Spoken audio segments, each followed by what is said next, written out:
জয় সিংকু বাবার জয়। বাবা বাবা বাবা, আমি তো বিশাল বড় পাপ করে ফেলেছি বাবা। এই পাপ থেকে বাঁচার উপায় কি বাবা? শান্ত হ বাসা। উপায়? এই চিঙ্কু বাবার কাছে সব উপায় আছে। তুই কি পাপ করেছিস বাসা, বল আমায়। বাবা আমি তো বিশাল বড় পাপ করে ফেলেছি বাবা। আমি একজন দুধ বিক্রেতা, এক বাসায় গেছিলাম দুধ বেচবার, পরে বাড়ির ভিতরে ঢুকছি আর এই যে বৃষ্টি নামা নামছে বাবা, সারা দিনেও ছাড়ে না।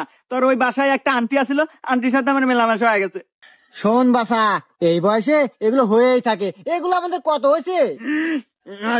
যাই হোক, এ পাপেরও সমাধান আছে। শোন, তোকে একটা আমি মন্ত্র পড়ে দেবো। এই মন্ত্রটা তুই 500 বার পাঠ করবি, সব সমাধান। বাবা আমার কথা তো শেষ হয় নাই। শেষ হয় নাই? আচ্ছা ক ক।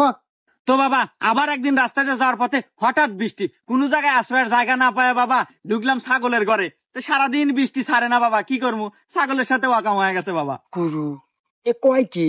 এ কি আগের জন্মে আপনি শের কেতা ছিল নাকি?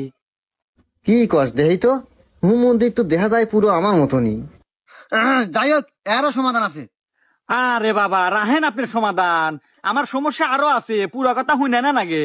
হ্যাঁ, হুমন্দি কয় কি রে? তুই কি আদিন এতে করে বেড়াস নাই রে? আমার কি দোষ বাবা, বৃষ্টি আমার পিছারে না, যেখানে আমি হেগে নেই বৃষ্টি আর হেগে নেই অকামা। হুমন্দি তো আমার চেয়ে নুচ্ছা বেশি রে। যাই হোক, তুই আর কি অকামার চুক। ওয়াকামা বলতে বাবা গেছি একদিন সেলুনে চুল কাটবে, আর এই সেলুনে ঢোকার পর এই যে বৃষ্টি নামা নামলো বাবা, আর সারাদিন বৃষ্টি ছাড়লো না। তো কি আর করার, ওই একই ঘটনা, নাপিতের হাতে ওয়াকামা।